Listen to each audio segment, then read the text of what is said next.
So shall we start? Yes, sir. I'm ready, sir. Good evening, members, and welcome to the 22nd VCM of our study circle on the topic of scope for professional research in case of new code of ethics. This is a new area which every CA has to understand what is the research we can do in this new code of ethics. We have an eminent speaker, CA CN Wazir Saab. Before he starts this session, let us raise for our institute motto and with the new code of ethics.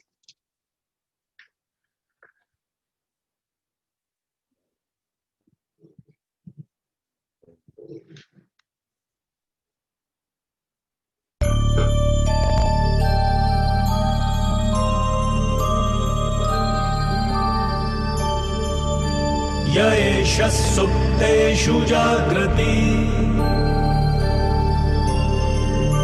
य एष सुप्तेषु जागृति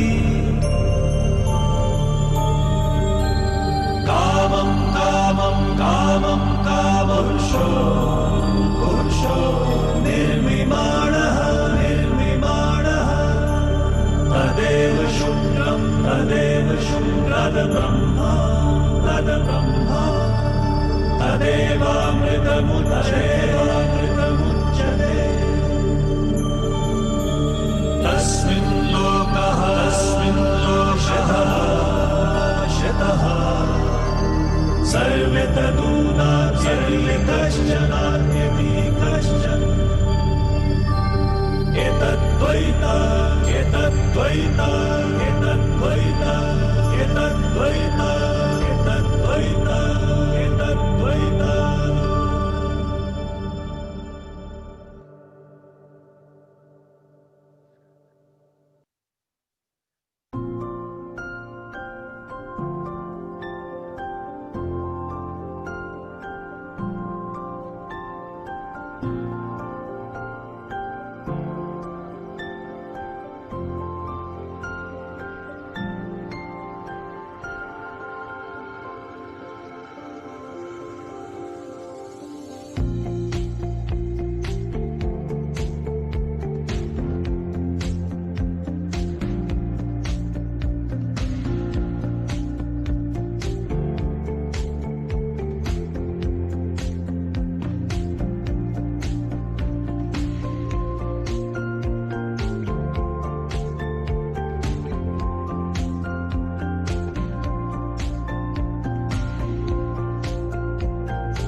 welcome back, members.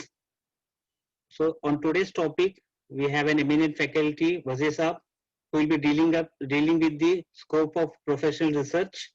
May I request Pradeep Chandwani, our core committee member, to briefly introduce him. Unmute yourself. It's my honor and privilege to give a brief introduction to our speaker today, CA Chandrasekhar Narayan Maze. He is a chartered accountant practicing since 1980. He actively participates in various professional bodies such as Bombay Chartered Accountant Society as well as the Chamber of Tax Consultants. He has delivered various lectures on taxation, banking and allied law subjects, and also on code of ethics on various forums. He has participated in various discussions on radio and television. He has also delivered lectures and written articles on Valmiki Ramayana, Mahabharata, and many other social subjects, which brings him to Code of Ethics here. He also has anchored musical and other cultural programs. He directs plays in Sanskrit language and also worked on promotion of Sanskrit language. He is a president of Sanskrit Bharati Konkan Pran. He has held many responsible positions in various organizations.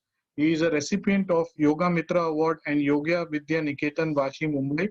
He is also a recipient of Best Social Worker Award from Senior Association Mumbai. He is also a recipient of Best Feature Writer Award for Feature of Ethics in BCA Journal. Well, friends, it is very clear on basis of his profile today that considering today's topic, the best speaker in this arena could be Shri C.N. Vaze. With this brief introduction, I would like to welcome him on this dais and also honor him with a contribution to our fund from BCSE's behalf. With this brief introduction, I would ask him to start his presentation for the day.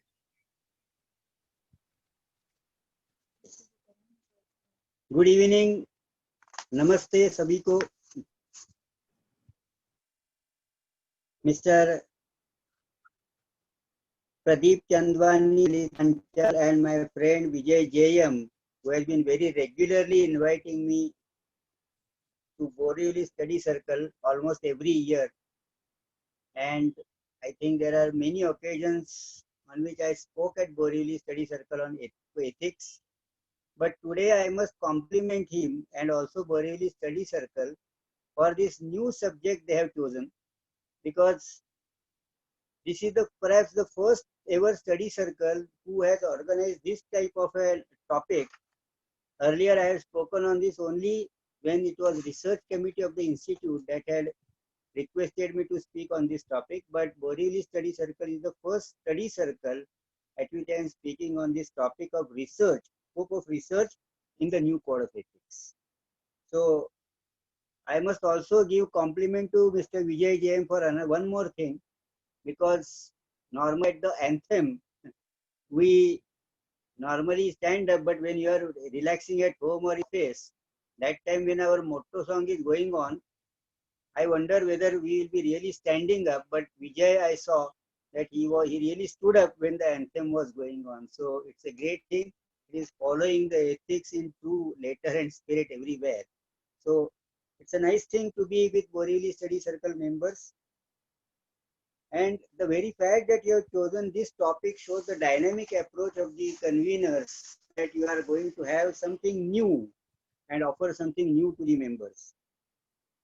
The motto as was played, Yo Esha Sukteshu Jagarti, as everyone knows, the meaning also was displayed, that he who is awake when the people around that are sleeping, when the world around is asleep, when that person is awake, and that is the real indication, or that is the real expectation from a chartered accountant, that you should always be awake. Now that awakening is the need for awakening is ever increasing because of the new things, new regulations, new code of ethics, new rules that are being implemented and enforced. And the life of the chartered accountant may become miserable if if we slip or if something escapes our mind. So now let us start with the topic.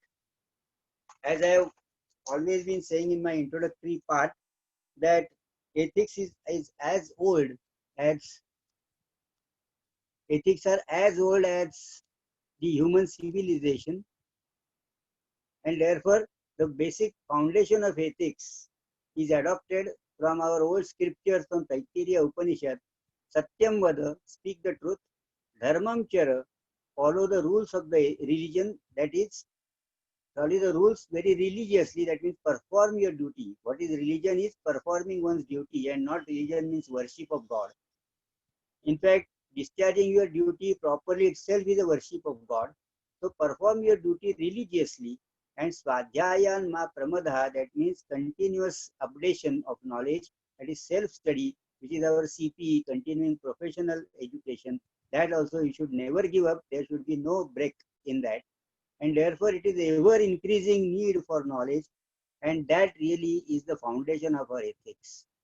Now today's topic is not a real code of ethics as I usually speak on, but with these introductory things, now I must go to the topic straight away.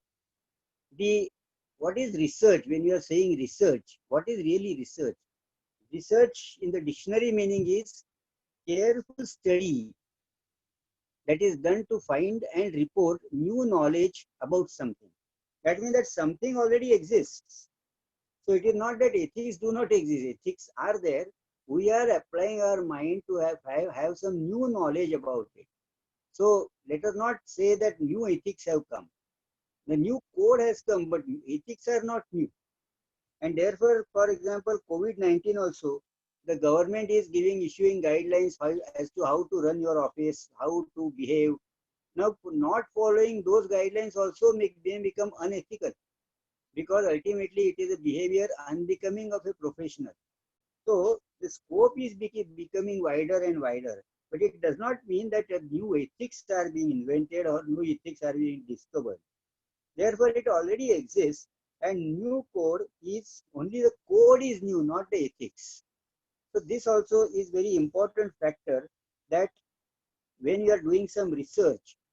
So for example, particularly in Maharashtrian community, there was a saying, a principle, that one should never borrow anything. देणे कुणाचे कवडी नसावे. That means we should not borrow a single penny from outside, third person. Now, really speaking, that culture is changed. That culture is changed. Now, no one believes in the principle that no one should borrow. But borrowing or not borrowing is not the part of ethics. Basic ethics is honesty. So if you borrow honestly, repay honestly, service the loan honestly. So that honesty is the ethics. Actually, not borrowing is not a part of ethics directly. It is only a sort of an application of some ethics. And therefore, you should be clear in your mind as to what is really ethics. What do you mean by research on that? The ethics it is an evolving subject because the interpretations may change. But interpretations may change, but the basic values of the human life or human civilization continue to be the same. Now, the next meaning of the ethics is activity of getting information about a subject. So, let me learning that subject is also a part of the research. For example, there could be various principles prevailing in different countries. For example, in our country, advertisement is prohibited. But in many other countries, advertisement by a professional or a particularly chartered accountant is freely permitted. Now, this is a part of the perception. So, perception is different, and therefore we have codified, because we don't believe that money power, whosoever is in a better position to advertise himself, can actually be more impressive in the market. That kind of a thing we don't want. We want the quality of a person, the reputation of a person to be his only advertisement. So that is a perception. Maybe now we are diluting it partly by allowing the advertisement in a restricted manner. Therefore, see, the perceptions are evolving. The basic principles that advertisement, there should be some restriction on that. Not that there should be complete prohibition or ban, but that kind of a perception of the society, of the people over there, of the people at the helm of affairs, is also that matters, but that does not mean the ethics are changing. Next meaning is careful or diligent search. That means in the area of ethics, just as for example, new code of ethics has come, internationally also it is come new. Earlier it was suppose in the somewhere in the year 2009. Now after that it has come. So that means all over the world some new research, some new thinking is going on always on the subject, and that shows the dynamic approach of our profession as such, or the dynamic nature of our profession. The next meaning, dictionary meaning of research is studious inquiry or examination, especially investigation or experimentation aimed at the discovery and interpretation of facts, revision of accepted theories or laws in the light of new facts, or practical application of such new or revised theories of law. Now, for example, take in our own country's case. After globalization, our entire perception changed. The whole perspective about the globe has changed. Many foreign companies have come. Now that we need to mold ourselves, we need to adapt ourselves to their culture. And therefore, naturally, new regulations are coming, new ways of presentation are coming. Take another example. Earlier, in our code of ethics, undercutting was prohibited. Undercutting was conceived, or rather, undercutting was perceived as a misconduct. But now it is no longer perceived. That does not mean undercutting is freely permitted. But it was specific clause in the schedule that undercutting should not be there. That particular clause is deleted. But now what is the interpretation? It does not mean that now undercutting is freely allowed. Actually, if the undercutting is in such a manner that shows that you have done something unethical, for example, we are filling tenders. Now, we may not be, in that, strictly speaking, we may not be undercutting. But ultimately, if you are quoting something unreasonable or irrationally low amount, that also is a part of unethical behavior. Our institute has clearly said that if you are answering a tender which is meant exclusively for chartered accountants, then you should fill only that tender where minimum quote or minimum price has been actually prescribed by that tendering person. But there are our chartered accountants who say that who reply to that tender, but they quote much lower than even the minimum prescribed by them. Now this is highly unethical. Now that means you are not delivering the proper service or not proper quality. The very fact that you are cutting, or rather you are quoting so low. Now it's a part of undercutting. In the free competition, if you are quoting something irrational or something unreasonably low, that also is nothing but giving a color of undercutting, because in the competition, you are not acting in a fair manner, which is expected of a professional. So, friends, actually the perception is changing, the rules are changing. That is why the word is investigation or experimentation. Now, another example I can give. In the new code of ethics, of course, there are many other new things also. But even in the new code of ethics, what has really happened is, most of the part of the new code of ethics is applicable to the large audit firms who are having the audits of listed companies or large corporates. And therefore, not because of this, but you will also find that after the introduction of new code of ethics, which was supposed to be effective from 1st of July 2020, certain important aspects have been deferred. Now, why there is a need to defer? Because when you are introducing it after such a careful consideration of all the study, still immediately after presentation, why there is a need to withdraw or rather defer it? Take for example, NOCLAR. Now that NOCLAR means you are supposed to report on the non-compliance with laws and regulations. Now that particular thing was applicable initially only to the listed company auditors, but it has been now deferred. So also the pending fees or relative fees which are there. For example, there was an introduction of a clause that if your fees for 2 consecutive years are pending from an audit assignment, then you should yourself give up that audit. Because since your large fees for 2 years, suppose they are outstanding, it is likely that just to recover those fees, you may make compromises in the third year. But then there could be a deadlock because 2 years fees you have not been paid, therefore you have to withdraw.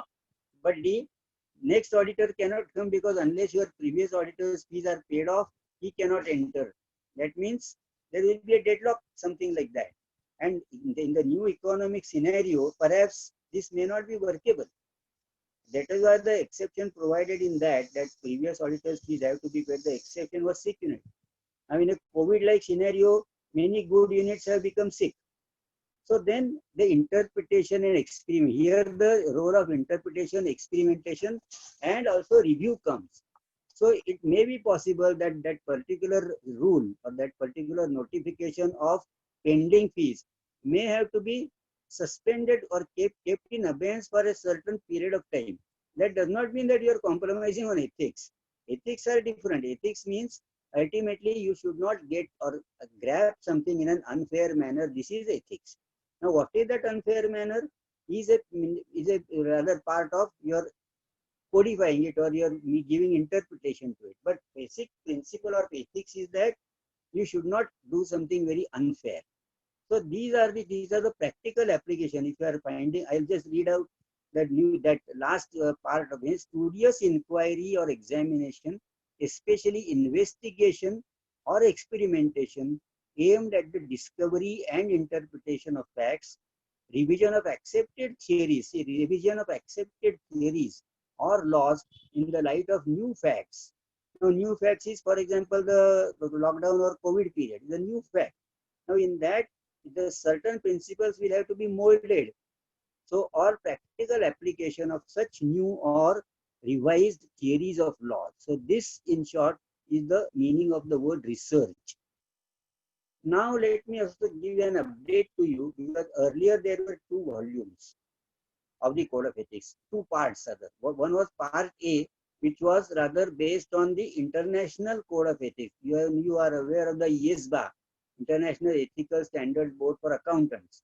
So now in that IESBAs, whatever are the ethics prescribed internationally, Indian Institute has also adapted certain part of that, and that was contained in part A of our Code of Ethics. And part B was really our statutory part, the pronouncements, for example, the Act, Chartered Accountants Act, then the rules, regulations, notifications, guidance, guidelines, standards, all the pronouncement of the institute, which are very specific. Those are not general principles. Those are very specific things. That was called part B.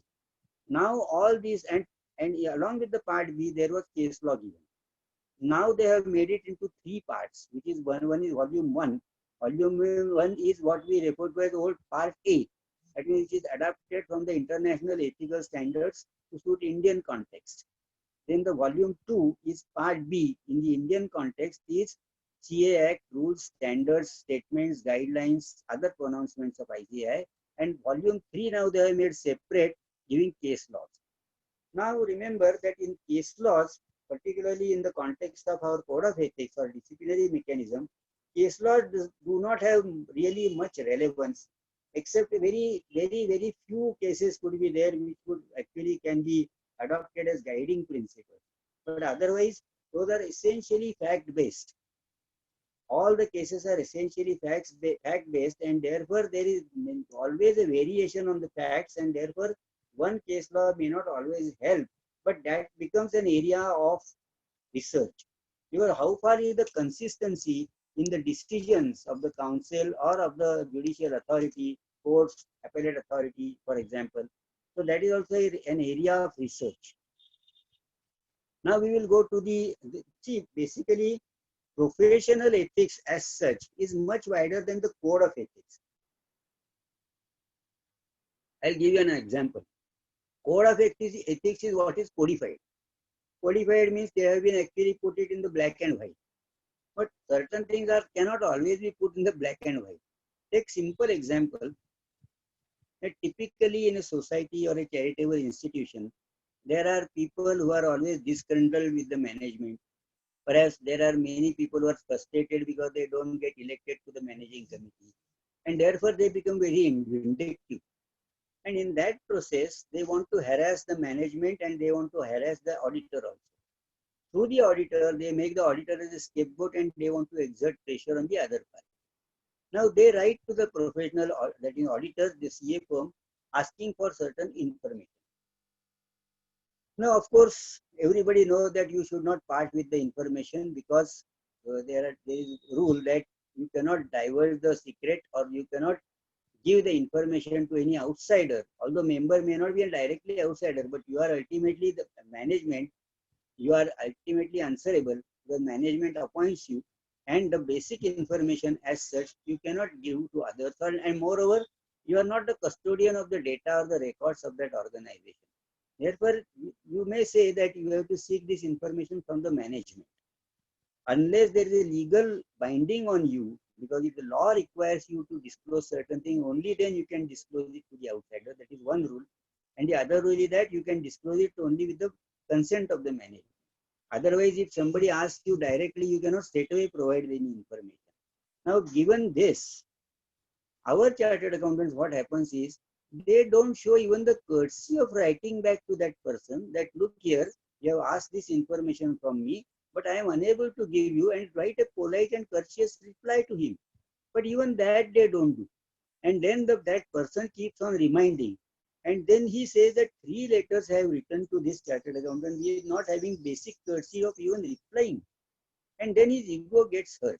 And then therefore he goes to the institute with a complaint. So remember that now this is a human courtesy.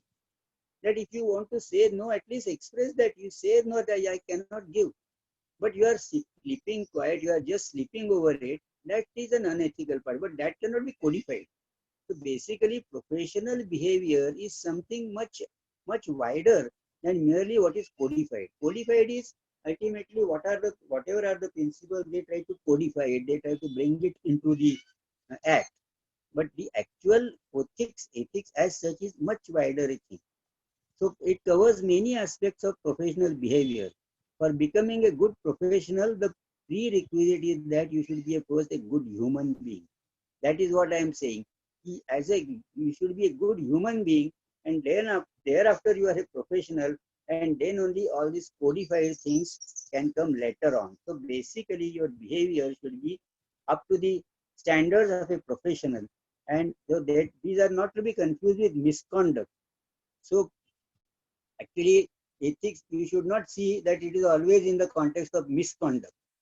I am not talking on the misconduct or the disciplinary mechanism, but professional ethics means how a professional behaves and what are the areas in the code of ethics that are really directly applicable to the professional behavior. Now, professional approach to the activities is very important. Now, I'll give you another example of about this research, the new application. I had given you the example of that new research definition of research. Now take the example of the subject of economics. Now in economics, we have many theories, like we had Malthusian theory. Now we are experiencing that Malthusian theory because nature is operating in such a way that it is destroying. If there is too much of population, then it acts in a very destructive manner. So nature is also doing its task, but doing her task rather. And then Malthus, then Keynesian theory was there. Then Marx and other rather Marxist or the communist theories came. That was in economics. But now the new theory in economics is that economics is essentially a behavioral science. Now that is something new, that thinking is new. And now that person has won the Nobel Award because ultimately you cannot theorize the principles of economics, because ultimately you cannot predict the human reaction to a particular thing. Therefore, now it is accepted proposition that economics is a behavioral science. So it is like a psychology. And that psychology sometimes is unpredictable. So people who try to give economic, and therefore about economics, it is always very in a lighter when they say that they can very nicely predict the past. That means jo okay gaya baat, uska wo analysis dete hai, but they cannot really predict really what is going to happen in future. So these are the things which one should remember, that new look has to be given. The new old facts have to be revisited. Old principles have to be revisited. But ethics as such remain constant. Now, professional approach or attitude, which I just now mentioned, that your basic courtesy of behavior, your graceful behavior, discipline of the time management. Now, time management, our chartered accountants are known for not very disciplined as far as time is concerned. So, in fact, very rarely our programs also, professional programs also start in time. Fortunately, on these online things, we have rather achieved that particular thing, that now we are fairly in time. But otherwise, in our normal seminars, which we often see, very rarely our seminars start in dot in the scheduled time, because our people have a habit of coming late. So the organizers have to really wait for the sufficient number of people to arrive, and therefore and they also waste so much time in the introductory and other part. So this is the disciplinary time management is also a part of professional behavior. Record keeping. Now record keeping has both the implications. Record keeping means in the ultimately in the every code of ethics, any disciplinary mechanism, what is required or what is they ask for is what are your working papers, what is the evidence. In fact, even the standards on auditing also there is a separate standard on documentation. So we are very loose in the record keeping. Record keeping is very wider term. Record keeping means on a particular audit in a working paper, not only you should write what were the queries and what were the solutions, but you should also write who were the team members, how many visits were made, what type of correspondence, what type of documents you recovered from them, what was the MRL. Now all this is a part of record keeping. So your time sheet, how you conducted that audit, that also should be a part of your record keeping. Then we have to work on systems so that the subjectivity is reduced. Then because the systems should work rather than the human being, because human beings keep on changing. One particular staff member today is there, tomorrow he may not be there. Our articles are often going on leave. Now if they are not working on the systems, then merely because a particular article trainee is on leave, the work suffers. So that kind of thing should not happen. It should be on working, should be on the systems. And therefore this particular aspect is also a part of professional behavior. Then organized activity. Now all these are the areas of research where we lack. In fact, there are now, what is peer review ultimately? Peer review is also a part of the sort of a research only, that in the functioning of the CA firms, whether these kind of standards are being maintained or not. So it is ultimately a survey. It is ultimately a study, or rather study or investigation, although that investigation is not aimed at the disciplinary action, but that investigation is ultimately aimed at ensuring that the proper systems are being followed. So peer review is also, because the data collected from the peer review is also nothing but a part of research, because it is a statistical data that is being collected. And it is a tool, or rather it is one of the ways in which a sort of deterrent can also be there, because if something is to be peer reviewed, then naturally one tries to upgrade his own systems, and therefore it also has an effect of like a therapy. So because somebody is going to check our functioning, naturally we tend to become a little more organized. So it is to work on systems, and it has to be an organized activity. It should not be a one-man show. Quite often in our CA firms, we find that only the top, the boss only knows everything, and there is no delegation of authority to anyone, and there's not organization as such doesn't work. So whenever there is a query from outside, they are heavily dependent on only on one or two persons. So there should be an organized activity. That means there should be proper layers, proper answerability, proper maker-taker system. So that means ultimately what is professional attitude? Professional attitude means you should have a feel of the situation. Suppose you enter a particular hall, then you should immediately be able to guess as to how much attendance is there, what will be the capacity of this hall, what is the level of the audience, academic or intellectual level of the audience, what will be the liking of this audience. Now this is having a feel of the situation. Then how far they are serious about listening to you. Now this is also having a feel of the situation. Then you have to take a perspective of the situation, consider all the points while taking a decision. And because suppose you are giving an advice only in a legalistic manner, it should not be totally legalistic. Whatever are the practical aspects, that also you should consider. Whatever are the family, suppose you are preparing a will, or you are drafting a partnership deed, or any such thing, then practical behavioral aspects are also to be considered. It cannot be purely a legal document. And then decision making. A professional ultimately has to be able to take the decisions quickly. Now, all these abilities, see, ultimately, for example, we have this 1 month program of the personality development of the management training, GMCS. Now, it is also a product of some research after that, because there must have been some research in the area of our professionals, that we professionals lack in communication, we chartered accountants lack in expression ability.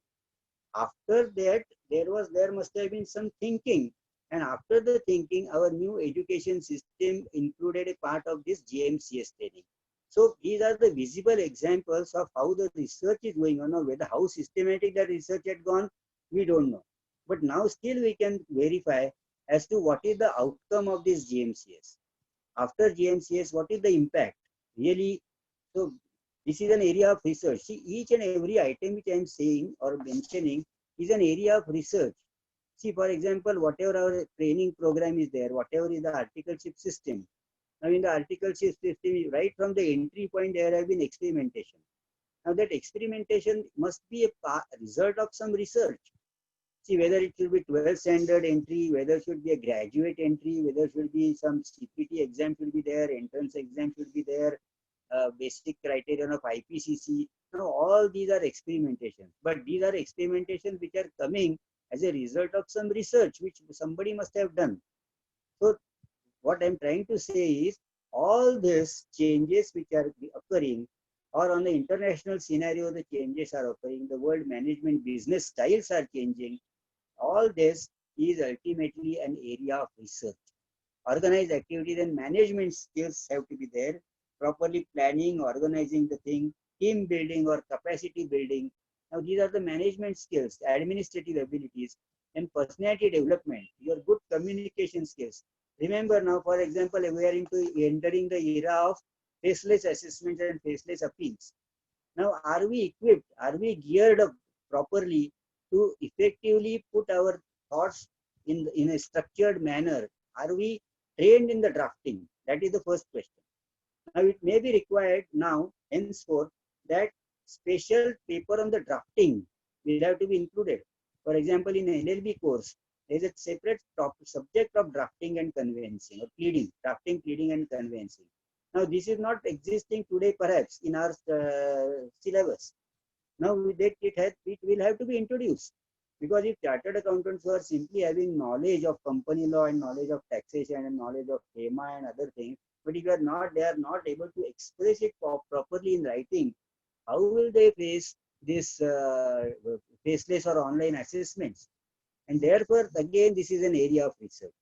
So that you can see now, then what kind of syllabus, how that course should be designed, how that drafting abilities can be developed. So capacity building or personality development is also a part of our research, and therefore you should be very thoughtful, or rather you should be applying your mind as to what is the area, personality development. Then habits of effective person. You know that Stephen Covey's 7 habits of effective person or influential person. All those things are like, for example, proactiveness. Now, chartered accountants are always reactive, they are not proactive. But you should initiate the process. Now, what is that inhibition? Why there is a diffidence among chartered accountants to be assertive? Why cannot we strictly put our foot down on certain things, that we don't tolerate this? Now, what is that? What is lacking in the training? And whereas we see that if the management students are there, their knowledge may not be that deep, but still they become very influential. Rather, they are very impressive. In a meeting, they will show off. But a chartered accountant, despite his depth of knowledge, will keep quiet. Now, why this particular psychological impact is there? Maybe that we are too much overburdened with the academic thing. Now, that is also an area of research. So, our syllabus, designing our syllabus is also an area of research. Then habits of effective person, I mentioned to. Then pride of our profession. See, we don't have the pride of our profession. Therefore, people take us for granted. People say that अरे किसी CF को पकड़ के कर डालो ये. So that means this is the respect that we command, which is a very sad thing, that if there is no respectability, then that profession We cannot downgrade our profession.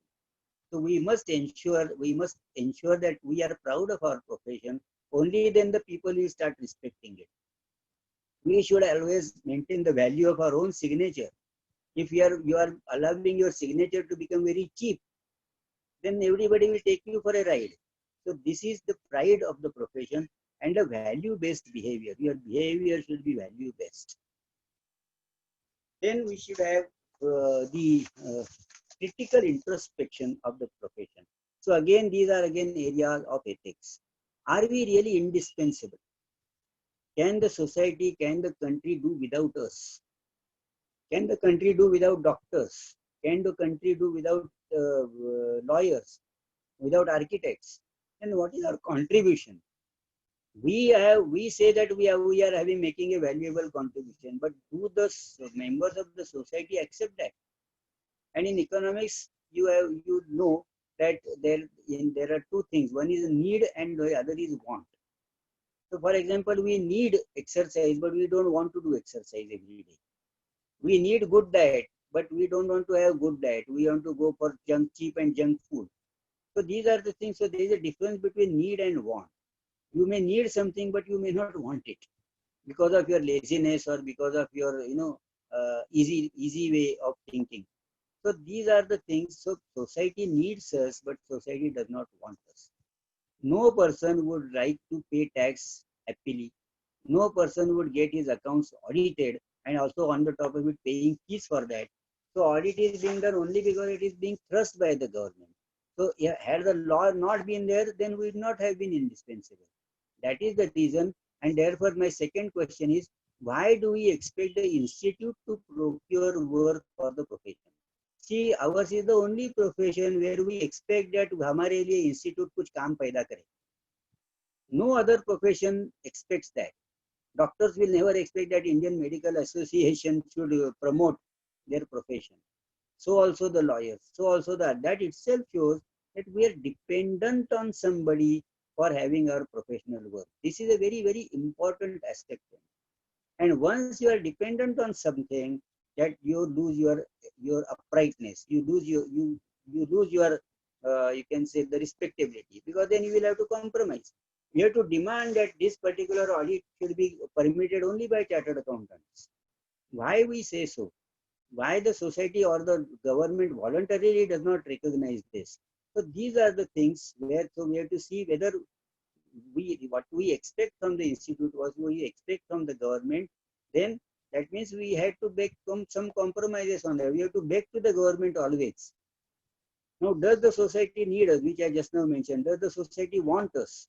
Are we financial police without any weapon? For example, they say that you are the financial police, but then what we have in our hand? We don't have any nuisance value. Not that we should always create nuisance for others, but then is there any systemic default in this, systemic fault in this particular thing? The system itself becomes faulty because you cannot maintain your independence. You cannot say no to any particular client because ultimately you are dependent on them for your livelihood. That way all professions are dependent on their respective clients. But at the same time, those services are indispensable. Here we become indispensable because only the laws are like that. If the law says that now it is no longer necessary, for example, 44 AD, 44 ADA, where now up to a particular limit is not required. You cannot imagine that in the official area, chartered accountants will be starving because of this. If there is no audit, because tax audit also they do it at such a cheap rate that we cannot even think of that. Now, if that is the situation, so these are the economic compulsions. If there are economic compulsions, that means you don't have any weapon in your hand. You have to compromise. You have to toe the line of the client, and therefore our profession's independence and the respectability is diminishing or diluting. Are we only an extended arm of the government? Yes. Had the laws not been there for audit or for any other things, certification, then we would not be having any subsistence at all. We say that we make a lot of value addition to the businesses and all, but does the business really recognize that those services are being valuable to them? This is the area of research. we say that we are not merely auditors and we are not merely the traditional service providers, but we are partners in the nation building. But does the industrial community, does the business community recognize this fact that you are the partners in the nation building? So this is again an area where we have to concentrate as to what is the real expectation of the industry, what is the real expectation of the corporate world from chartered accountants. And so do we command respect and dignity? And as I often mentioned, that there was one organization which had given in the checklist that they had said that please avoid bringing chartered accountant certificates as the same are often found unreliable. Now this is the audacity of a reputed organization to make a comment on our profession. But how do we respond to that? Do we respond to that by just expressing our anger, or do we respond to that by really enhancing our professional skills? Now, the financial aspects. Now, this is also very important, and this is again an area of research. And this is again a grievance of almost everybody of us. That are the rewards commensurate with the effort? Now, see, Institute says that minimum recommended fees. Who really pays it? Who is really willing to pay it? And who is really having that particular courage to insist on that? So that means it becomes totally ineffective measure. See, Institute's objective is laudable, that you should have this much minimum fees. But that minimum fees only is a guideline. It is only a recommendation. Can we really afford to be not only firm about it, but can we really afford to be ethical? That is the next question. So if you are too much ethical, that means people are always worried that if you are ethical, then you may lose business. Business in the sense you may lose professional assignments, because the client wants you to compromise. Client wants you not to ask questions.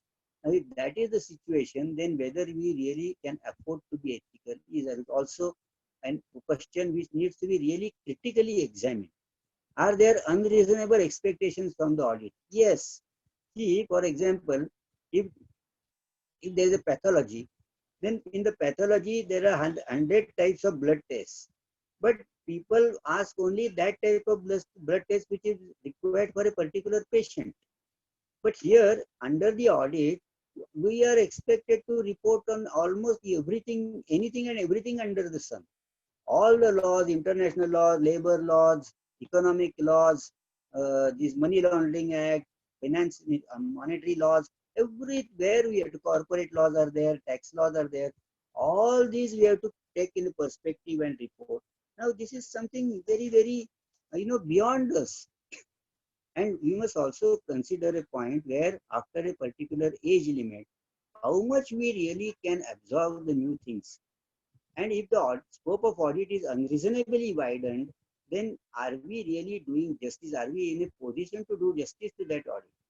Why is it not made that audit, on overall audit of true and fair we will do, but if there is some bankery there or some merger is going on, then again due diligence is being done, or the banker is there, then he may get certain data to suit his expectations, and that will be a separately audited or certified. But in one particular audit, we have to cater to the expectations of all the users, government, regulators, bankers, competitors, or rather the management. Now all this is too much to expect from merely an audit. And then whether then there is a commensurate remuneration. Now nobody is raising his voice on that. So we are simply expressing our grievance among ourselves. But then what is the scope? What is the responsibility that we undertake? So then is there too much of regulation? Now is that regulation really serving its purpose? That also is an area of research. See, for example, too much of regulation is there. Then whether it is being followed is one area of research. Secondly, even if it is followed, whether it has been able to prevent any frauds or any misappropriations, or rather the frauds are even increasing despite the regulation. So regulation is only burdening the professional, or regulation has a really intention of preventing something undesirable. Now that whether particular regulation is serving its purpose or not is also an area of research. Does accounting warrant so much of precision? And this is another question to be answered. See, accounting, as we have always known, it is an essential an estimate. We are saying true and fair view. Now, too much of precision, like valuations, stock valuation, and all those things. Now, we broadly know the values. Ultimately, the prevailing market rate everybody knows. But if you give too much of importance to the precision of the valuation, whether that exercise is worth is also an area of research. Because there are certain things like we estimations are there, accruals are there, and ultimately, despite all this, the accounts always go haywire. The actual reality is totally different. That takes shape totally in a different manner. So all this is also again to be reviewed always continuously as to all these methods of valuation or all those things are to be again viewed with a researching mind. Is that precision realistic? Typically valuations, for example, I said, or why is number of shares? Now this is another thing which is to be really looked into. That the new members, number of members entering the profession is reducing, and is reducing very drastically, very significantly. Why the number of students is also decreasing. So these are also an area of introspection, and why we are not able to provide that many opportunities to our own members, and this coping up of with corruption. Now, how do we cope up with the corruption is also really now one of the area perhaps is now this faceless assessment, for example, is probably one of the measures to curtail the corruption.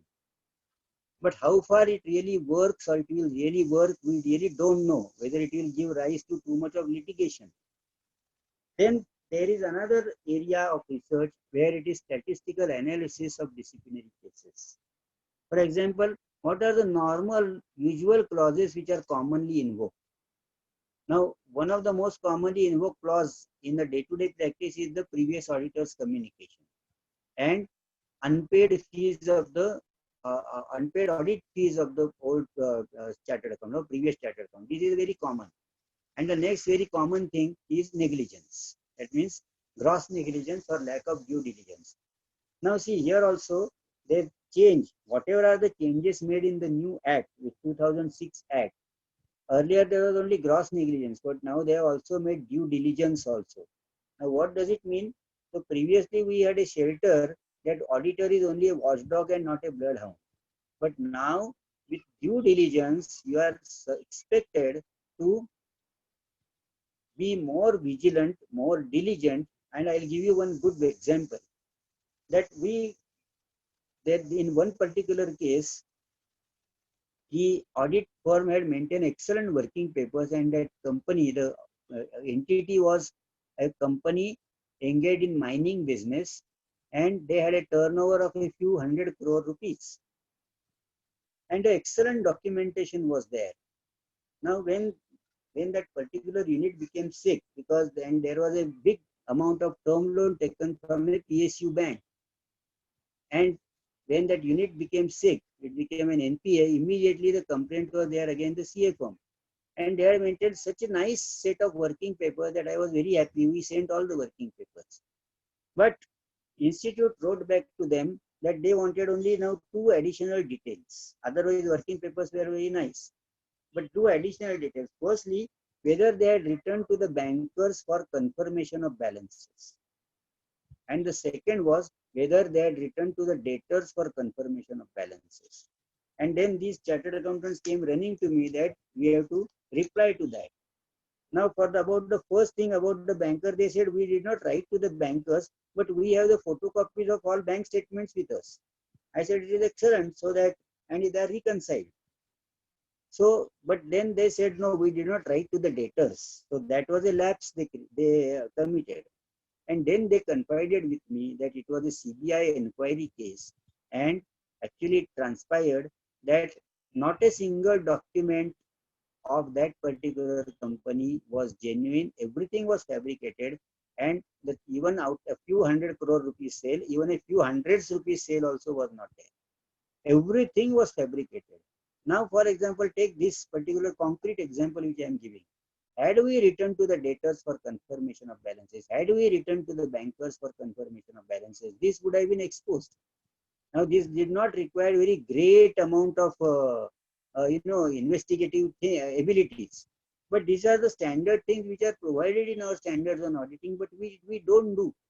In our basic audit textbook also, when we studied at BCom level also, third-party evidence was there, but we don't do it. And that is why they have added lack of due diligence. So this was due diligence. It was not negligence as such, but it was lack of due diligence.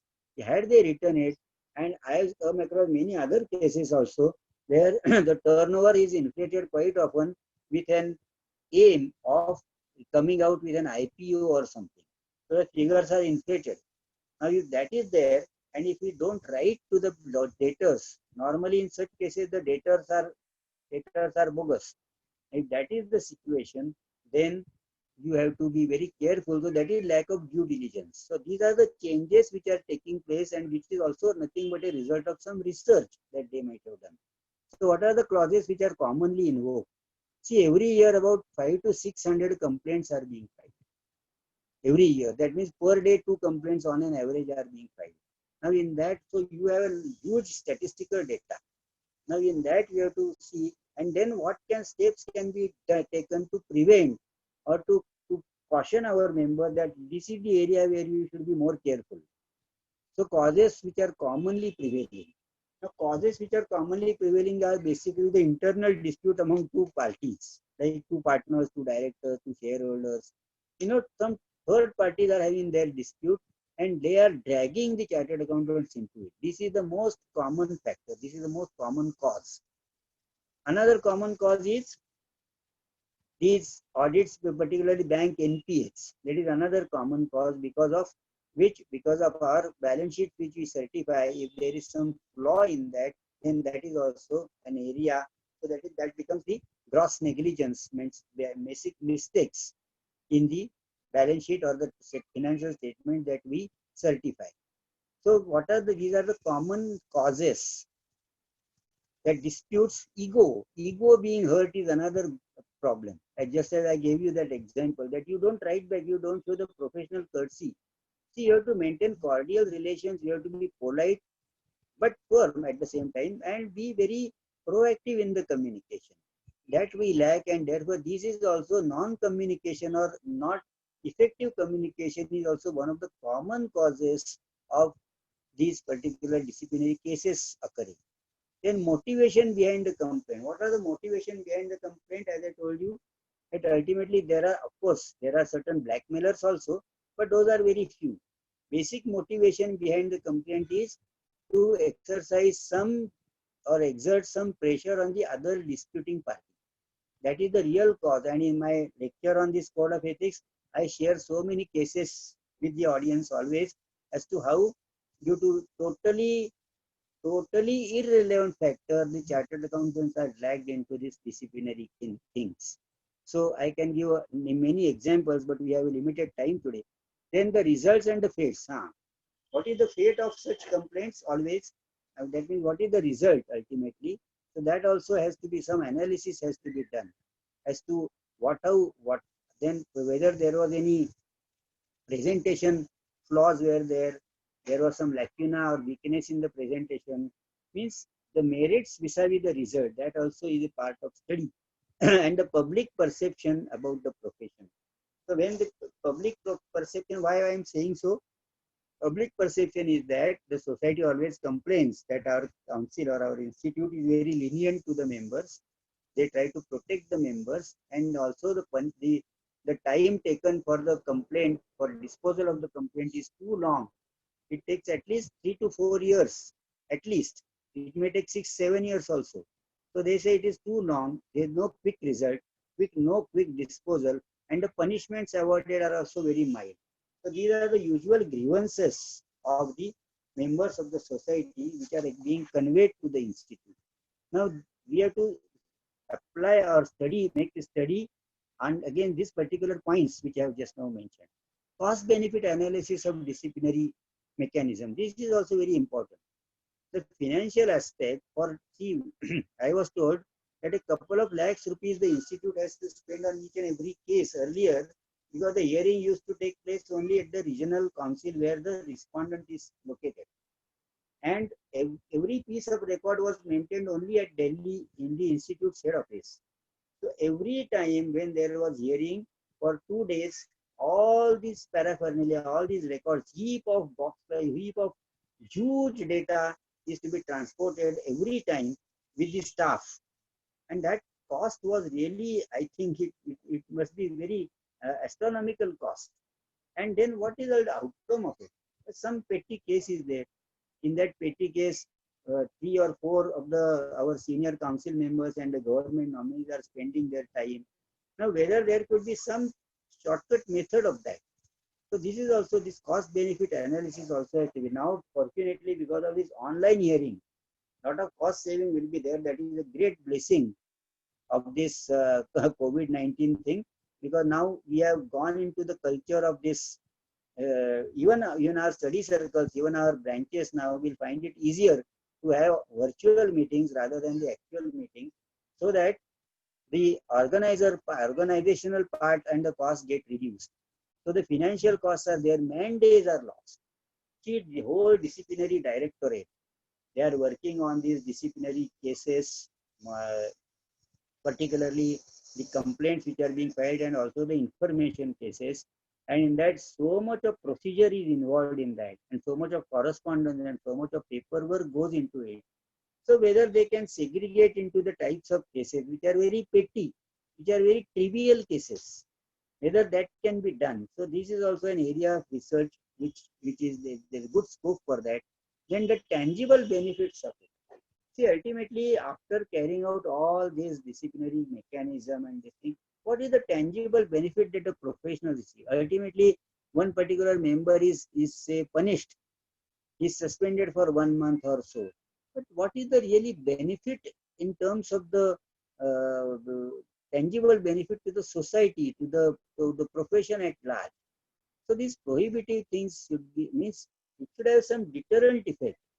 But whether the types of punishments are proper, whether they are actually, because sometimes due to purely a technical error also some harsh punishments are being given. So is there any relationship between the seriousness of the offense? Now, for example, earlier there was no provision of financial fine. Now it is being very rampantly imposed. Just as in the tax scenario, they say that this you have to collect 20% and means recovery. Now this kind of approach is now, I'm seeing it very commonly now, that for every small thing also the fine is imposed. That means perhaps the cost of this disciplinary rather mechanism is partly being recovered from that. But ultimately, whether a poor member who has just committed some very, very technical default, whether this kind of a harsh punishment is really warranted or not is also an area of research. And the intangible benefits, if there are any. So this is also another area of research. Independence. Now in the new code of ethics, ultimately I have to speak on the context of new code of ethics. In the new code of ethics, as I mentioned to you, there is not too much of new things, but one of the new things that has been introduced was this independence standards. So independence standards means whether you are, while maintaining the independence of the professional, what are the precautions that should be taken? For example, you should not owe, that consistency aspect I was on. Now independence means they say that, see, you should not be indebted to the entity. Now if you should not be indebted to the entity is fine, but then everywhere there is different amounts which are prescribed. Say company law may say 1 lakh rupees, institute may say 10,000 rupees. Earlier company law was saying only 1,000 rupees. So there has to be some consistency, because ultimately you are doing something with the ethics.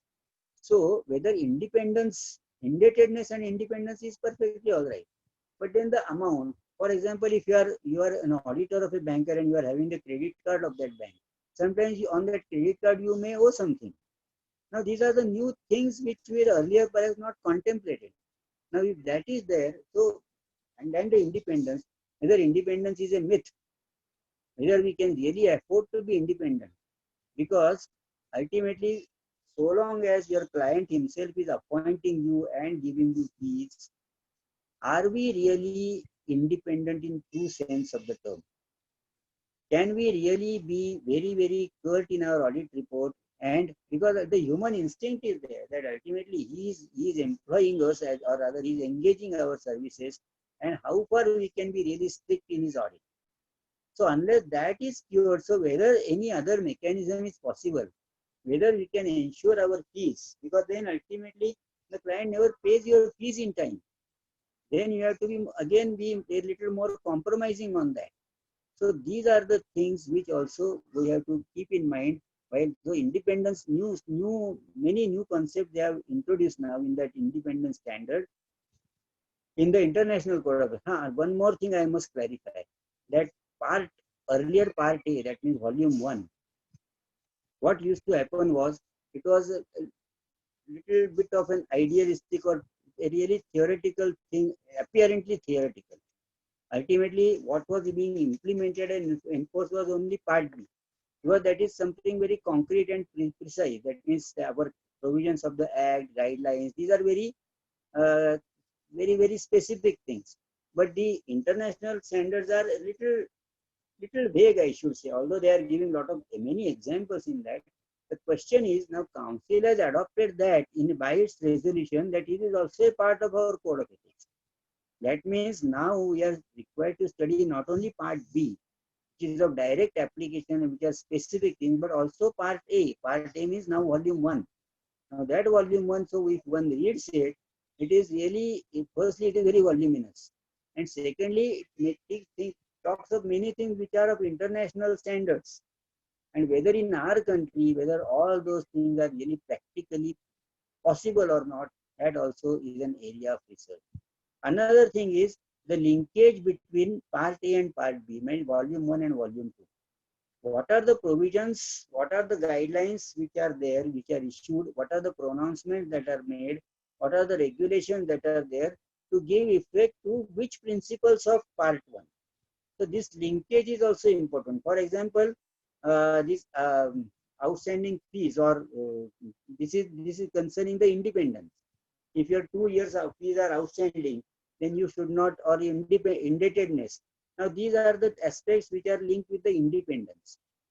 Whereas the previous auditor's communication is also linked with, to some extent, with independence, in the sense that client should not take undue advantage of the lack of unity among us, because ultimately if some chartered accountant who is very strict in his audit and the client is not comfortable with his strictness of the audit, so he wants to ditch him and he wants to approach somebody else.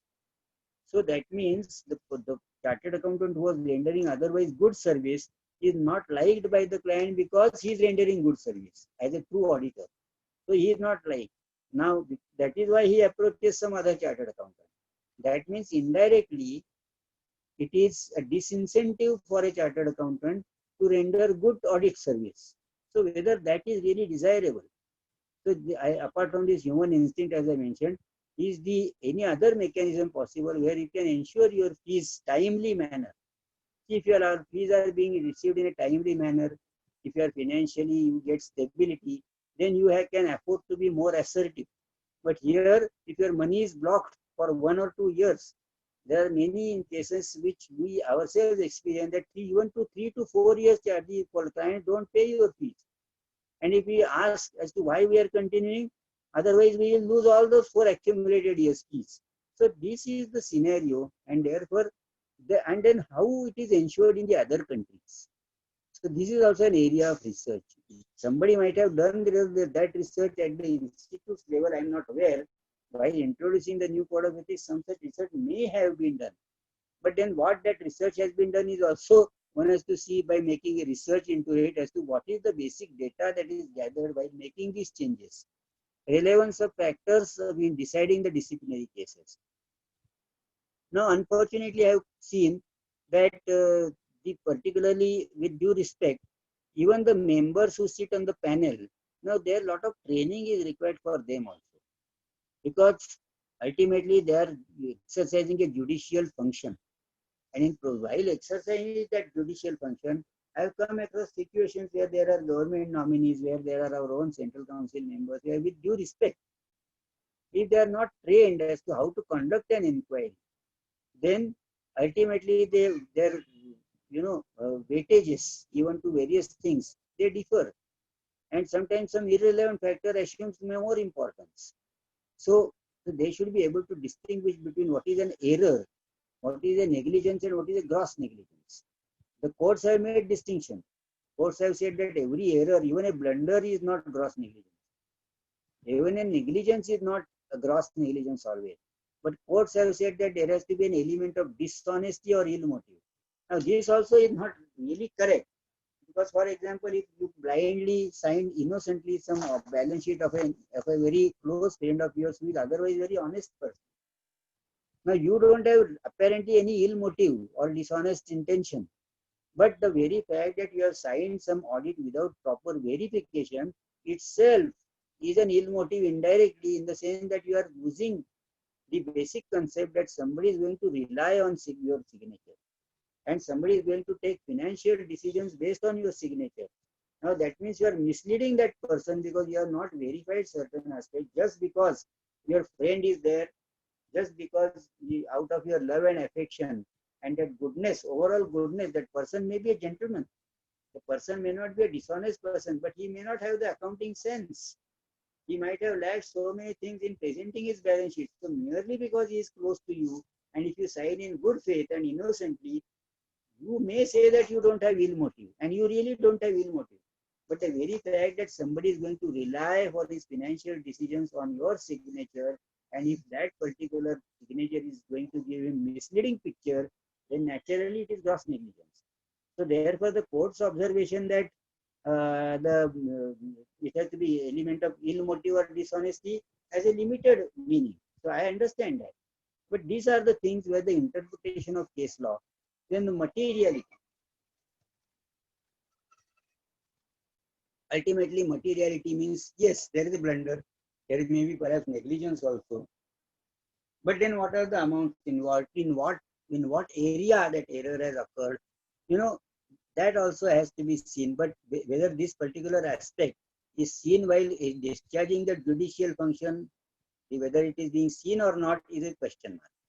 Then anybody, this is another good factor, whether anybody is really aggrieved by that misconduct which is claimed against you, or which is charged, which is accused.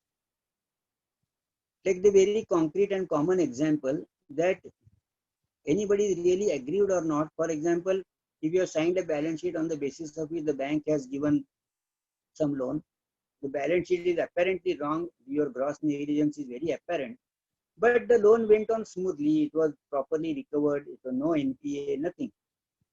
The question is, suppose for some other reason, your relationship with that bank is getting spoiled for some other reason, and suppose he is aware of the fact that your balance sheet was not proper. Quite often, there is always a collusion between the management and the banker.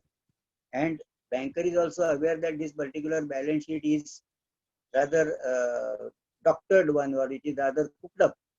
He is aware. But fortunately, by the grace of God, the loan is properly serviced and the loan is over also. But he is aware of the fact that you have not done the job properly. Then he still have nuisance value, and he can still file a complaint that your balance sheet was not proper, and then you cannot have the defense that it is so what? If the balance sheet was not proper, so what? The bank did not suffer. Bank's loan was fully repaid. So whether anybody is aggrieved or not is irrelevant factor. Another example I can give you, that if you are doing the audit of a charitable entity which is confirmed that it is exempt, even in the appeal it was held that it is totally tax-free income. But still the fact remains that there was an error, or there was a gross negligence in the balance sheet. So you cannot take a stand or defense that nobody is really aggrieved. So institute, and rightly so, the council is rightly of the view that your work should be perfect in all respect as a professional. Your signature should be a hallmark of credibility. Then the locus standi of the complaint is another factor, whether it is irrelevant factor. Anybody can complain.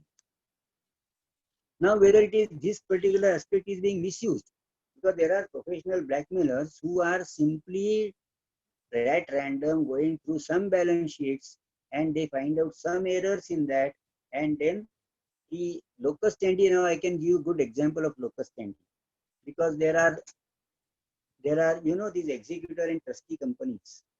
Now executor and trustee companies means they execute the will of their clients. Now in one particular executor trustee company which was the subsidiary of a PSU bank, now there was one particular will, and the one lady was there whose father's will was being executed, and that lady was not happy with the manner in which the will was executed. She felt that she should have received much more from the will, but she was deprived of that because it was not executed properly. She wrote to the bank's management that you please look into it, please consider the manner in which you have executed the will. This is not correct. But the management did not heed to her request. So what she did, just to teach a lesson to the management, she engaged the services of some other chartered accountants to find out the flaws and the loopholes in the audited accounts of the company. And that other chartered accountant pointed out that some accounting standards were not followed, like AS3. Now it may not have a really impact on the true and fair view as such, or there could be some other disclosure standards which were not followed. It only disclosures were not made. That did not affect the true and fair view of the thing. So she filed a complaint to the ROC, and the directors were summoned, and the directors explained to him as to how mischievous or how ill-motivated this complaint is, and therefore the authorities in the ROC's office, they also realized that this is otherwise a frivolous complaint, but ultimately they had no choice. So what they did, they got the offense compounded. The directors paid composition money of 5,000 rupees simply, and they were scot-free. Unfortunately, all this data is passed on as information to the institute. Now see, that lady was aggrieved. She was aggrieved for totally some other reason.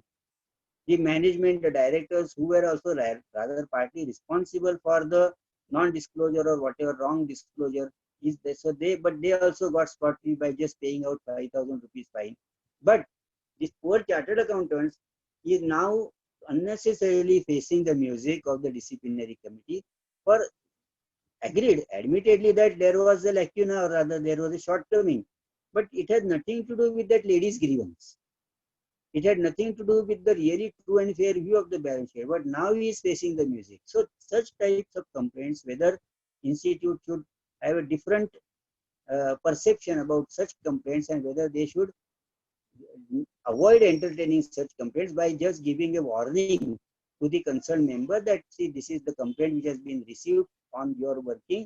Your working is not really perfect as such, but really speaking, his working had no bearing as such on the issue at hand. So I hope you have understood what I am trying to say. There are many such instances where your negligence in the sense your error or mistake has not caused any damage to anyone directly, and therefore this locus standi aspect which was there in my earlier slide, that locus standi anybody can complain. Now that lady had no business to complain on the audit and accounts of that company as such. Her grievance was totally different. Then procedural reform. There are a lot of scope for procedural reforms.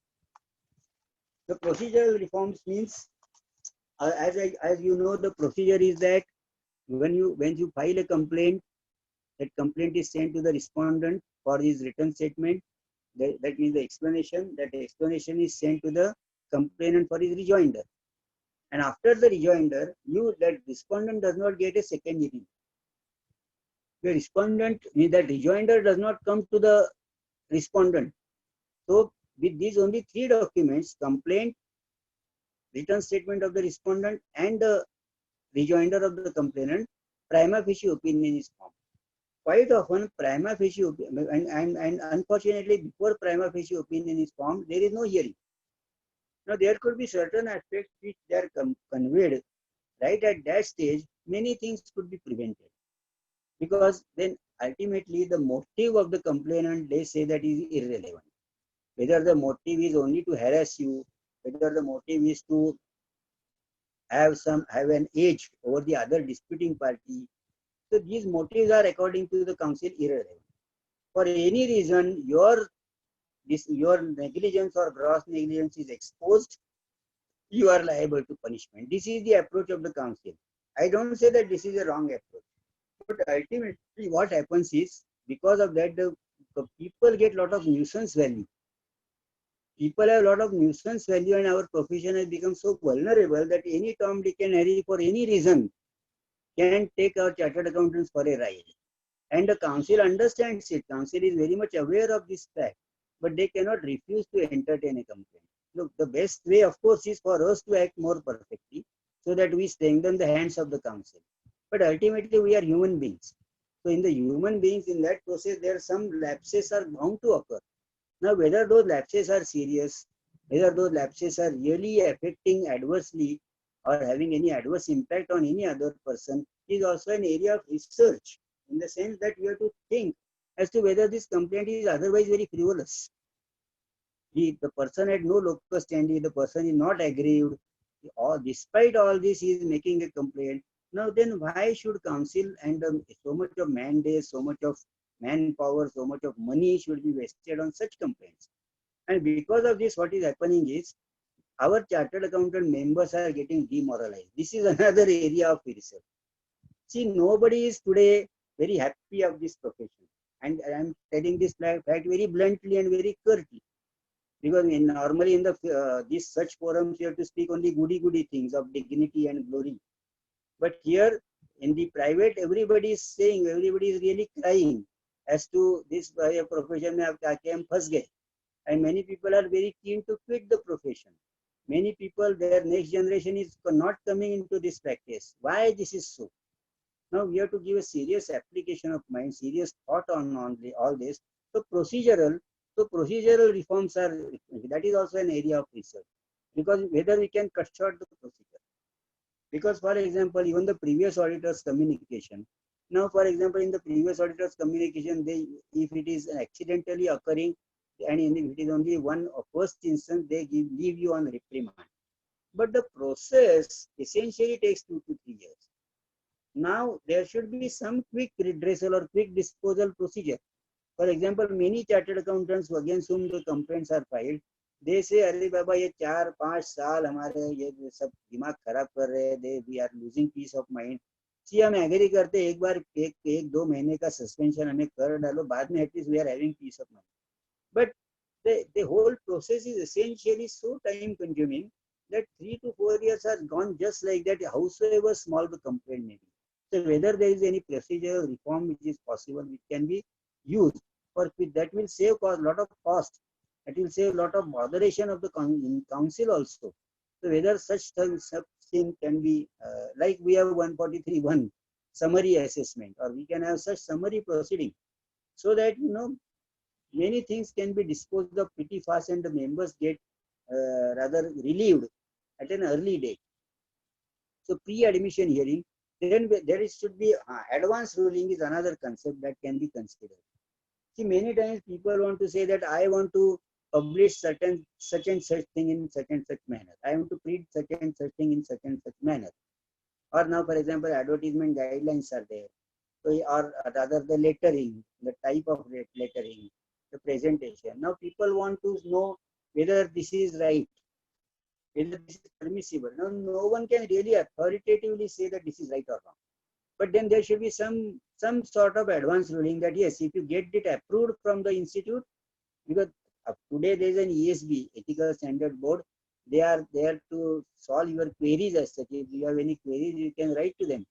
But then again, that process, there should be something like an advance ruling. So yes, we permit this particular printing we permit. Now this kind of thing is, if it is introduced, lot of doubts can be resolved. Then term of the committee, this is another area.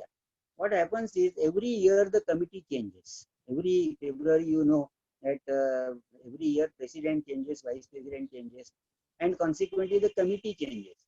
And under the law there is a rule that if there is a new committee, then you have to offer the de novo hearing. De novo hearing means right from beginning the hearing has to take place. And if there are some people who are interested in delaying the matter, they may insist on de novo hearing because the panel, the committee is changing. So this continuity of committee also committee members also, if some methodology you can ensure, probably this particular de novo thing, which is being sometimes being misused, can be avoided. Then the judicial consistency, as I mentioned earlier, that whatever are the facts, whatever are the explanations given in that context, whether the decisions, whether the ultimate holding of guilty or not, whether it was really right or whether it was consistent in, because every year the committee changes. So every year the president's view, vice president's view may be changing. I accept that in the court also there is a judicial principle of judicial consistency, high courts. So the precedents are there. But in our case, there is not much scope for precedents, as I told you.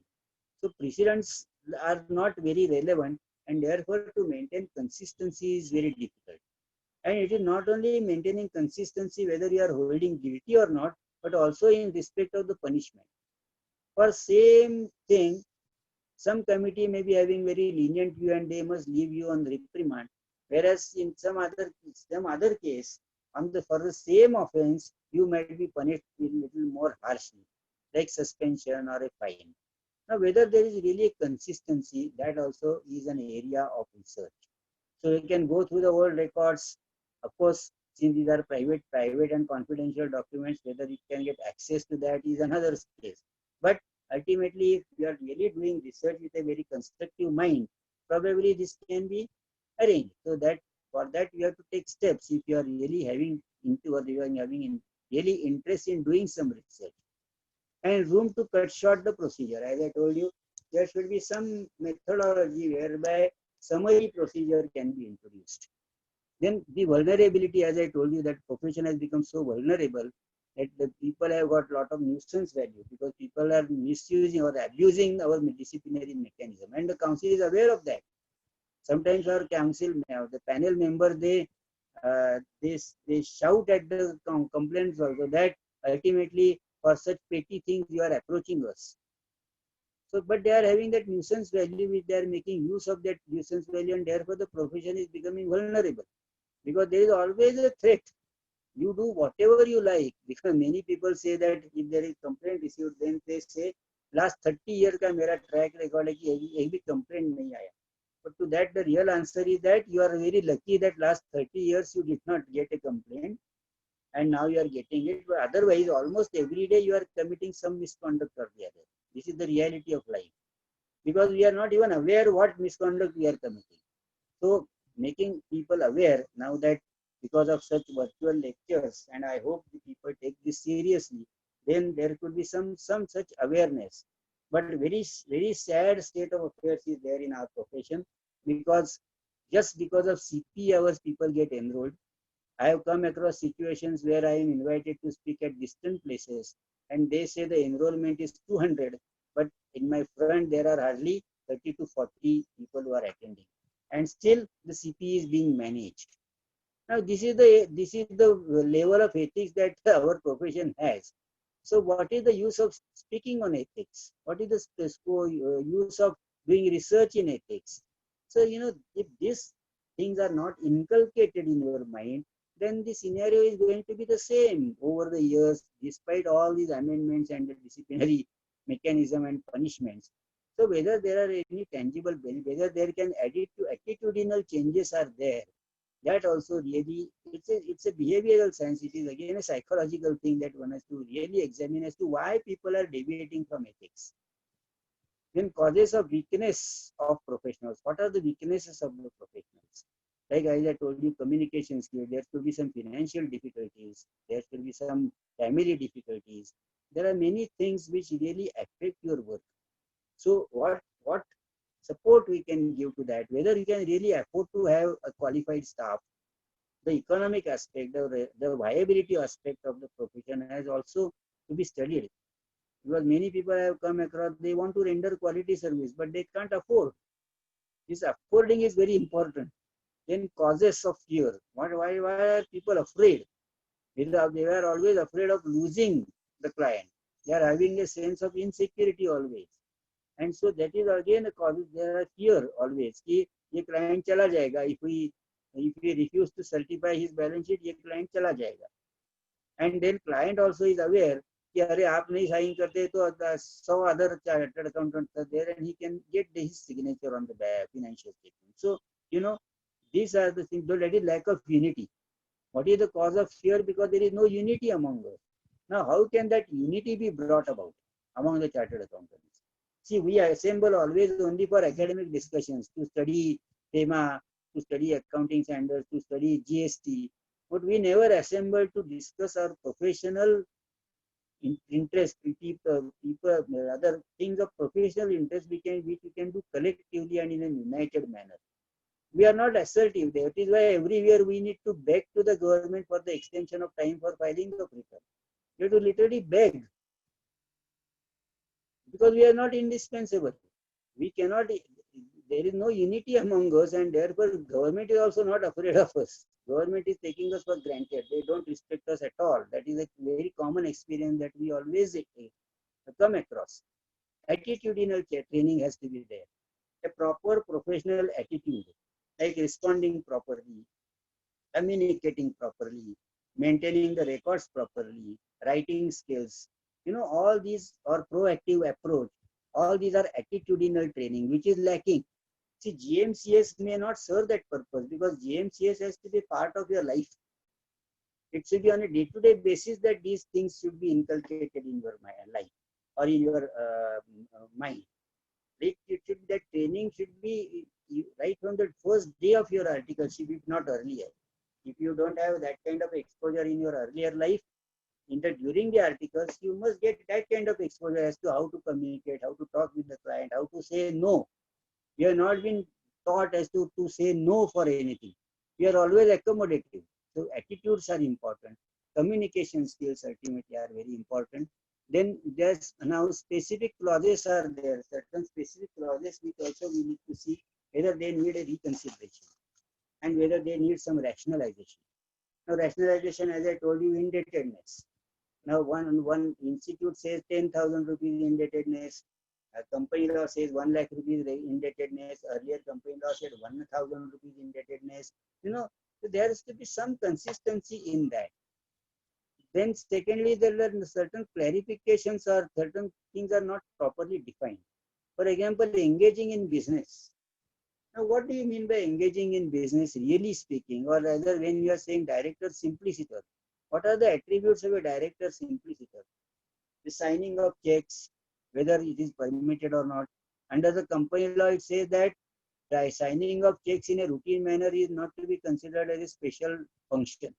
It is a routine function. But anyway, signing of checks perhaps is a part of managing.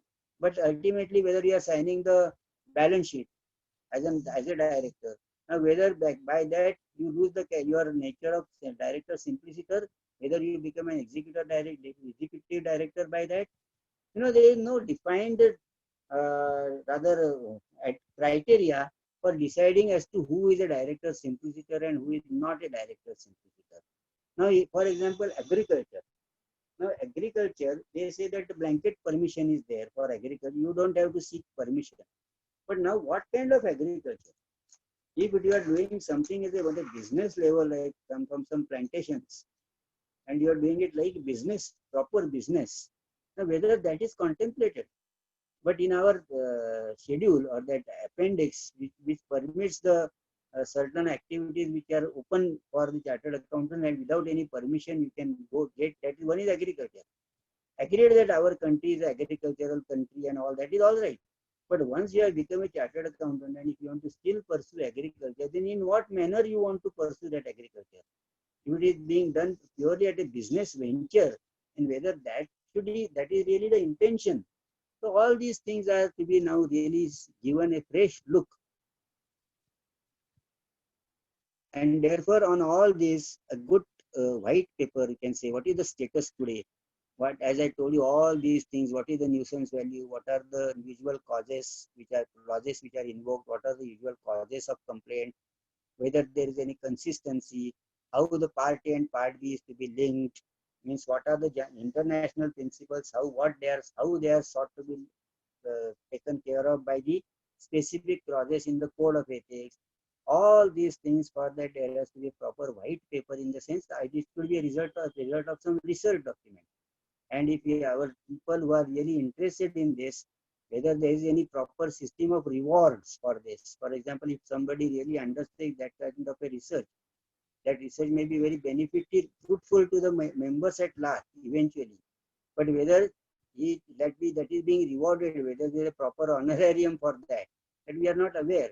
So then for research also, our institute should rather encourage that research by giving some incentives for that, by giving some monetary rewards for those things, so that really a healthy research can be conducted. And if there is a healthy research and healthy approach of the decision makers, then probably our profession can become more healthy, more credible, more sound, more viable, and more assertive and more fruitful. And so therefore, with this, I say that there is good scope for research. There has to be proper approach and attitude for that. And if that is done, probably many good things can happen in our profession, and we should always be very optimistic, because the picture today is very gloomy because of the vulnerability, because of the NFRA and because of the government's regulations and the regulators' approach towards us is not very healthy and not very positive. So unless we wake up and unless we do really this kind of a research and mold our ways, I think the future will be very, very gloomy, and therefore we have to be very careful today. We have to really be awake, and I thank Vijay JM and his Lalit Panchal and Pradeep Chandwani, who all the organizers or the conveners of Borivali Study Circle, for giving me this opportunity to share my thoughts in the scope of research. And I again mention that yours is the first ever study circle who has organized a lecture on this particular topic of research in professional ethics. So you deserve compliment for that. Thank you very much and all the best. Jai Hind. Thank you, sir, for such a wonderful session. Now I request Pradeep, is there any question in QA box? You can just have a glance at that.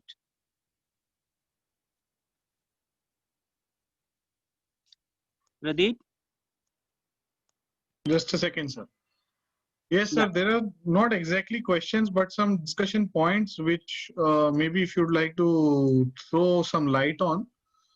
First is whether penalties should be enhanced if to make it a solid deterrent in our cases or no. In cases where chartered accountants are found to be signing incorrect balance sheets or otherwise. That really is not a solution in my opinion. Ultimately, financial penalty, how much you can make it. Today it is for Schedule 1 offense, it is 1 lakh maximum and 5 lakhs for the Schedule 2 offenses. But by merely increasing the penalties, see, because we don't work because of the fear or otherwise of the penalties. We work not in a proper professional manner. That is why these things occur. But penalty cannot be a sole deterrent factor according to. Suspension is, yes, suspension is very serious. So, and the indirect penalties are there, because if you are suspended and if you are held guilty, then you lose professional assignments. So you lose your fees of the assignment, because even under Companies Act now, under 139 also, you have to make a disclosure of pending disciplinary cases against you.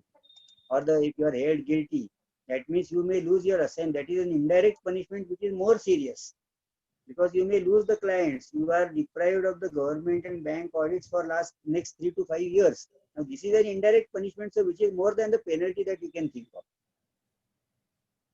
Okay, thank you, sir. Another discussion point is whether we should be learning from foreign advanced countries about their independent systems, and he's making a comment whether actually our systems are based on British systems or no. Yeah, that's what I mentioned, that ultimately it is international, that ESBA is there. So ESBA is ultimately a reflection of what is prevailing in the foreign countries. Now our institute makes certain adaptations, certain changes in that and adapt it for the Indian circumstances. But whether they are fully suited to the Indian circumstances or not is also to be seen. Because whether we are blindly adopting them. If we are blindly adopting them, then this may not suit. And that is the real reason why certain things have to be deferred. Otherwise, why they are deferred? So ultimately, this fact remains. This is the question. So we have to see the relationship between the international standards which are reflected in the ESBA's standards, and while adopting those for Indian circumstances, whether they have been properly adopted and whether they are workable under the Indian circumstances. Sir, one concern from a chartered accountant, he says that small-scale CAs in practice face extreme intense competition from local tax consultant and accountants. They openly advertise their service at throwaway price. Should the ICAI be doing something about this? That is the thing, because that I always mentioned, we are not indispensable. We face competition from these quacks, or we face competition from these non-professionals, and therefore that economic viability or the remunerative aspect of the profession is very much a question mark. And you cannot stop others, no?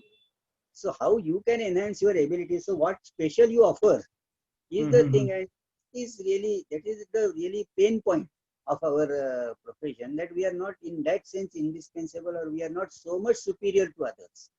That is a pain point for us, and that is why people are now running away from the profession. Okay, thank you. Vijay bhai, you can take over. I think most of the questions are been done away with.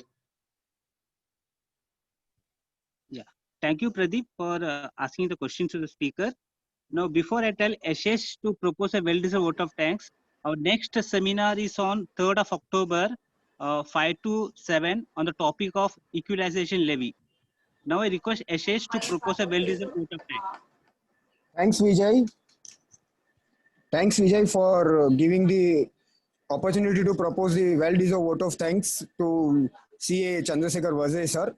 I believe all present in the webinar will trust that CA Vazay sir has discussed the issues of new code of ethics and has taken various practical examples of code of ethics which will be useful to all of us. Sir, we are very much thankful to you for sharing your precious time in preparing PPT presentation and case study for all of us. With this, I propose a very well-deserved vote of thanks for and on behalf of all present in the webinar from BCSE. Yes, sir. Thank you. So let us meet on 3rd of October. Till then, it's bye from Team BCSE. Thank you. Thank you.